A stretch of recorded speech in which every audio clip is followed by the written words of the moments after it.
नमस्कार दोस्तों, अपने सभी साथियों का इस online YouTube channel target with Shivnath में एक बार पुनः स्वागत करता हूं। तो मित्रों, इसके पिछले क्लास में हम लोगों ने हाई स्कूल की मैथ पढ़ रहे थे, जिसके अंतर्गत हम लोग ट्रिग्नोमेट्री पोर्शन को स्टार्ट किया गया था और इससे संबंधित कुछ एक्सरसाइज भी हम लोगों ने किया गया था। तो मैं उम्मीद करता हूं कि हमारे सभी स्टूडेंट एक्सरसाइज अच्छे से कर पा रहे होंगे, हमारी क्लास को अच्छे से समझ पा रहे होंगे। तो आज कुछ इंपॉर्टेंट क्वेश्चन के साथ मैं आपके सामने पुनः एक बार उपस्थित हूं। तो चलिए आज हम लोग कुछ इंपॉर्टेंट क्वेश्चन सॉल्व करने का प्रयास करेंगे। और स्टार्ट करने से पहले हम अपने नए स्टूडेंट से, नए साथियों से एक बार कहना चाहूंगा कि वो चैनल पे यदि पहली बार विजिट कर रहे हों तो चैनल को सब्सक्राइब करें, बेल आइकन प्रेस करें, जिससे उनको सभी नोटिफिकेशन हमारी क्लास की अच्छे से मिलती रहे। तो दोस्तों, मैं बार बार अपने साथियों को आग्रह करूंगा कि वो किसी भी चैप्टर, किसी भी एक्सरसाइज को अच्छे से करने का प्रयास करें। जहां भी कहीं भी कोई प्रॉब्लम आती है किसी क्वेश्चन में, तो वो क्वेश्चन हमारे तक पहुंचाने का प्रयास करें, जिससे उसका सोल्यूशन मैं आप तक अच्छे से पहुंचा सकूं। तो चलिए इसी के साथ आज कुछ इंपॉर्टेंट क्वेश्चन आपके सामने लेकर आया हूं, उसको सॉल्व करने का प्रयास करते हैं, देखते हैं। ये सभी क्वेश्चन दोस्तों एग्जाम के दृष्टि से अच्छे क्वेश्चन हैं, कई बार एग्जाम में आपके बोर्ड परीक्षा में पूछे जा चुके हैं। तो चलिए पहला क्वेश्चन है दोस्तों हमारा, यदि tan थीटा इक्वल 4/3 तो सिद्ध कीजिए कि 1 plus sine theta upon 1 minus sine theta equal 3। तो जैसा कि इसके पिछले क्लास में हम लोगों ने अच्छे से समझा है कि त्रिकोणमितीय अनुपात कैसे निकाला जाएगा, और हमारे जो नए स्टूडेंट हैं वो हमारे पुरानी क्लास को अच्छे से देखेंगे तो उनको अच्छे से सारी चीजें समझ में आ जाएंगी कि कितने प्रकार के ट्रिग्नोमेट्री के अनुपात होते हैं और उनको कैसे फाइंड किया जाता है, पाइथागोरस प्रमेय क्या है, पाइथागोरस प्रमेय का उपयोग क्या है इसमें। इन सब चीजों का हमारे पिछले क्लास में व्याख्या हो चुकी है दोस्तों। तो यहाँ पे हमें देखना है कि हमें अपने क्वेश्चन को सॉल्व करने के लिए क्या दिया गया है और क्या निकालना है। इन सब चीजों पे हमें बहुत ध्यान देना पड़ेगा ट्रिग्नोमेट्री पढ़ने के लिए। तो यहाँ पे देखिए हमारे पास जो गिवन वैल्यू है वो tan थीटा का मान दिया गया है और जरूरत है हमें sin थीटा की वैल्यू की। तो हमें अन्य त्रिकोणमितीय अनुपात निकालने के लिए किसका प्रयोग किया जाता है? एक समकोण त्रिभुज का उपयोग करते हैं, जिसमें हम लोग पाइथागोरस प्रमेय के सहारे अन्य त्रिकोणमितीय अनुपात को निकाला जाता है। तो tan थीटा बराबर 4/3 दिया गया है। तो tan थीटा बराबर फार्मूला क्या होता है दोस्तों? लंब बटे आधार। हमने ये शॉर्ट ट्रिक आपको बताया था, लाल बटे कक्का, जिसके सहारे आप अन्य सभी त्रिकोणमितीय अनुपात निकाल सकते हैं। तो ये tan थीटा का मान होता है लंब बटे आधार। ठीक, चलिए तो लंब क्या है?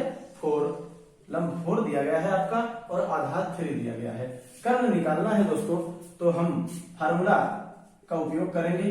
कर्ण का स्क्वायर बराबर लंब का स्क्वायर प्लस आधार का स्क्वायर।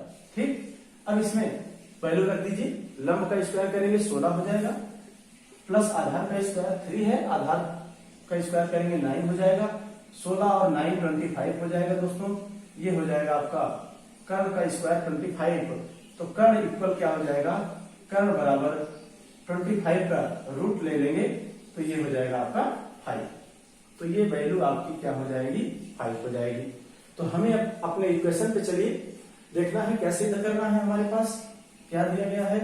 दिया गया है रूट के अंदर 1 plus sine theta upon 1 minus sine theta. ठीक, इक्वल 3 दिया गया है, हमको 3 लाना है। ठीक, चलिए तो इसमें हम वैल्यू रख देते हैं 1 प्लस साइन थीटा की वैल्यू हम इस त्रिभुज से निकालेंगे। साइन थीटा बराबर होता है, हमने बताया है कि लंब बटे कर्ण। तो लंब क्या है? 4 अपान कर्ण क्या है? 5। ठीक, और नीचे आपका दिया गया है 1 माइनस साइन थीटा, 1 माइनस 4 अपान 5। ठीक, इसी इक्वेशन को सॉल्व कर देते हैं, हमारा आंसर आ जाएगा। ठीक, चलिए देखते हैं इसको हम सॉल्व करेंगे। 1 प्लस 4 अपान 5, तो भिन्न सॉल्व करना हम जानते हैं कि हमारे सभी स्टूडेंट जानते होंगे। तो इसको हम डायरेक्टली कर रहे हैं। 5 को 4 में ऐड कर दीजिए तो 9 अपान 5 हो जाएगा, ठीक। और नीचे देखते हैं 1 माइनस 4/5 है, तो 5 में से 4 को घटा देंगे तो 1 आ जाएगा, 1/5 मिलेगा, ठीक। अब ये देखते हैं कि 9/5 इंटू इस भिन्न को हम जब ऊपर ले जाएंगे तो ये भिन्न पलट जाएगी, तो ये हो जाएगा 5/1, तो 5 से 5 कैंसिल हो जाएगा दोस्तों, ये हो जाएगा √9 का वर्ग लेंगे, वर्गमूल निकालेंगे तो कितना हो जाएगा 3। तो आपका ये आंसर देखिए, आपका क्वेश्चन ये आपका राइट हैंड साइड हो गया, ठीक है। इस तरह हम इस क्वेश्चन को सॉल्व कर पाएंगे। तो आप नोट डाउन करें, इसको अच्छे से समझने का प्रयास करें।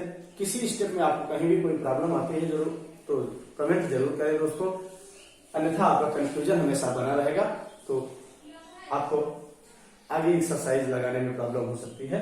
इसलिए आप सभी कंफ्यूजन को यहीं पे दूर करते चले। चलिए दूसरा क्वेश्चन है हमारा sin theta equal 4/5। Second question है, इंपॉर्टेंट क्वेश्चन है आपका। यदि sin थीटा इक्वल 4/5 तो सिद्ध करना है कि 4 tan theta minus 5 cos theta upon sec theta plus cot theta equal 28/29। तो हमारे पास जो गिवन वैल्यू है दोस्तों, सेकेंड क्वेश्चन देखते हैं, दिया गया है sin थीटा इक्वल 4/5। तो sin थीटा बराबर होता क्या है दोस्तों, लंब बटे कर्ण। इसका मतलब है कि लंब कितना है 4 और कर्ण कितना है 5। तो अब की बार हमें आधार निकालना है, ठीक। हमें क्या निकालना है, आधार। और अन्य त्रिकोणमितीय अनुपात की जरूरत पड़ेगी, इसलिए हम इस आधार को फाइंड करना जरूरी है। क्योंकि हमें सिद्ध करना है 4 tan theta minus 5 cos theta plus upon sec theta plus cot theta. तो हमें sec थीटा की वैल्यू पता करना पड़ेगा, tan थीटा की वैल्यू निकालना है और cot थीटा की, cos थीटा की। इन सभी त्रिकोणमितीय अनुपात को निकालने के लिए हमें पाइथागोरस प्रमेय का सहारा लेना होगा। तो आधार बराबर होता है, देखिए फार्मूला क्या है आपका, कर्ण का स्क्वायर बराबर लंब का स्क्वायर प्लस आधार का स्क्वायर, ठीक। तो हम कर्ण का स्क्वायर करेंगे, कर्ण कितना है 5, तो 25 हो जाएगा। लंब का स्क्वायर करेंगे तो 4 है लंब, इसको स्क्वायर करेंगे 16 हो जाएगा, प्लस आधार निकालना है दोस्तों, ठीक। तो 25 16 को इधर पक्षांतर करेंगे, 25 में से घटा देंगे तो आपको 9 बचेगा, ये हो जाएगा आपका आधार का स्क्वायर। तो आधार निकालने के लिए आधार बराबर कितना होगा दोस्तों, √9 9 का वर्ग करिए 3 आ गया, ये आपका 3 हो गया आधार, ठीक। तो जरूरत क्या है, अब हम अपने इक्वेशन पे चलते हैं। सिद्ध क्या करना है, हमें प्रूव करना है 4 tan theta minus 5 cos theta upon sec theta plus cot theta, ठीक। अब इसी इक्वेशन में हम इस त्रिभुज से वैल्यू निकाल करके रख देंगे। चलिए देखते हैं, 4 into tan theta. tan theta बराबर क्या होता है, लंब बटे आधार, ठीक। तो ये हो जाएगा 4/3 minus 5 into cos theta. cos theta बराबर होता है आपका आधार बटे कर्ण, तो ये हो जाएगा 3/5, ठीक। 5 इंटू cos थीटा हो गया। अपान में चलते हैं, sec थीटा देखिए, sec थीटा दोस्तों cos का उल्टा होता है। हमने बताया है कि cos बराबर cos थीटा की वैल्यू आधार बटे कर्ण होगा, तो sec थीटा की वैल्यू क्या हो जाएगा, कर्ण बटे आधार, उलट जाएगा। तो ये हो जाएगा आपका 5/3, ये हो गया, plus cot theta. cot theta किसका अपोजिट होता है, tan का अपोजिट होता है। तो tan थीटा बराबर लंब बटे आधार होगा, तो cot थीटा बराबर हो जाएगा आधार बटे लंब। आधार कितना है 3 और लंब कितना है 4, तो 3/4 हो गया। तो इसी इक्वेशन को हम सॉल्व करते हैं। तो देखते हैं, ये देखिए 4 और 4 का मल्टीप्लाई कराएंगे तो 16/3 माइनस 5 और 3 का मल्टीप्लाई कराएंगे तो 15/5, ठीक।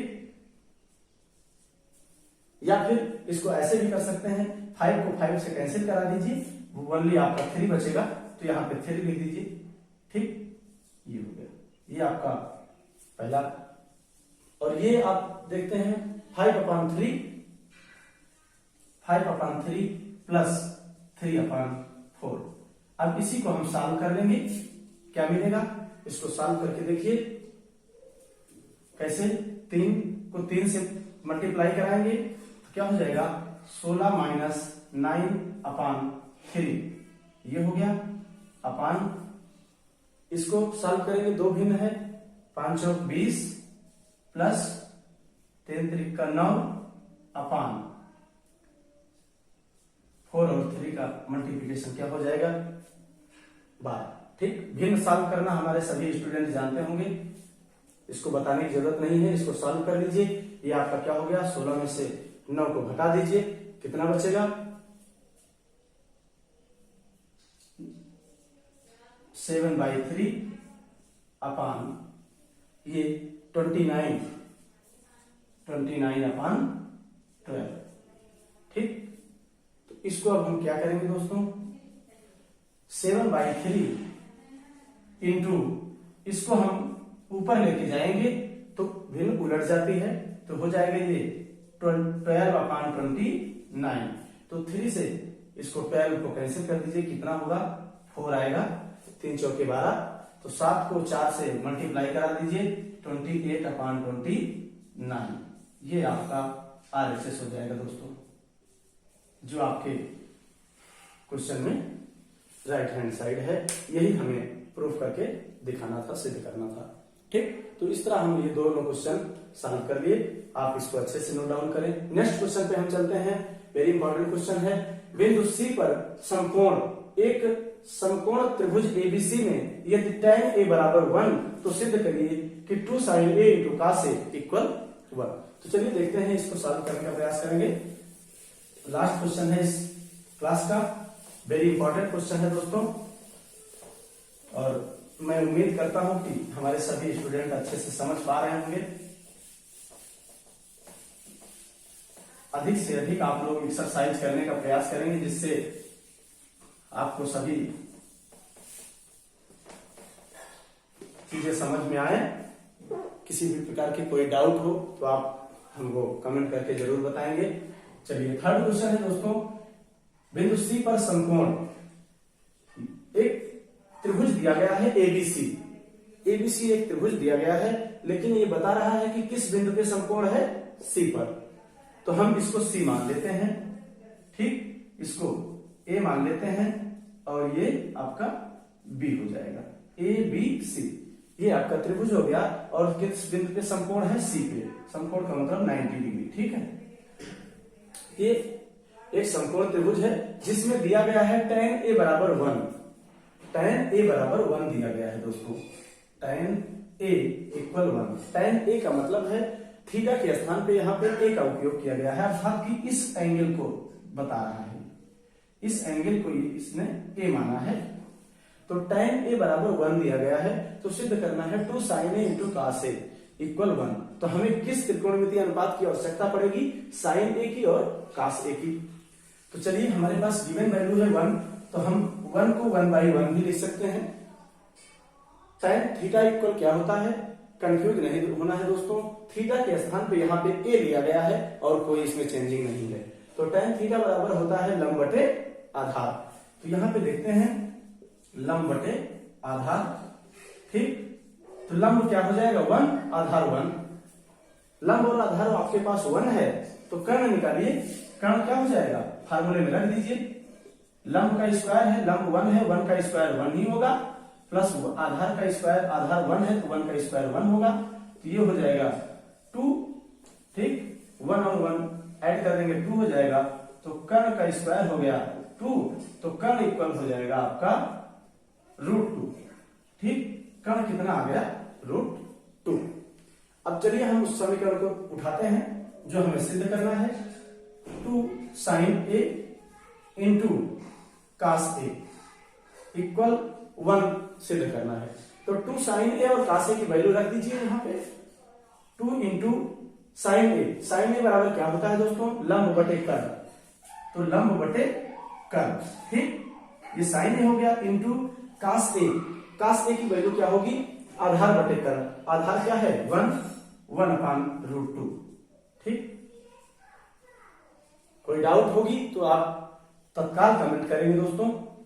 चलिए यहां पे 2 को 1 में मल्टीप्लाई, फिर 1 में मल्टीप्लाई, तो 2 हो गया 2/√2 और 2, √2 और √2 का मल्टीप्लीकेशन कितना होता है? 2 होता है दोस्तों। तो ये 2/2 हो गया, कैंसिल हो गया, ये आपका 1 आ गया, यही है आपका RHS। क्वेश्चन बहुत इंपॉर्टेंट है दोस्तों, है बहुत छोटा लेकिन इंपॉर्टेंट बहुत है। आपके क्वेश्चन ये कई बार बोर्ड एग्जाम में पूछा गया है। तो इस तरह हम लोग इस कुछ इंपॉर्टेंट क्वेश्चन को इस क्लास में अच्छे से सॉल्व करने का प्रयास किया गया। इसी के साथ इस क्लास को हम यहीं पे समाप्त करते हैं और मैं उम्मीद करता हूं अपने सभी स्टूडेंट से कि वो एक्सरसाइज अच्छे से करेंगे और कहीं भी कोई प्रॉब्लम आएगी तो वो अपनी समस्या हम तक पहुंचाएंगे जरूर। इसी के साथ अपने सभी साथियों को एक बार पुनः धन्यवाद देते हुए इस क्लास को यहीं पे समाप्त करता हूं। अपने सभी मित्रों को बहुत बहुत धन्यवाद।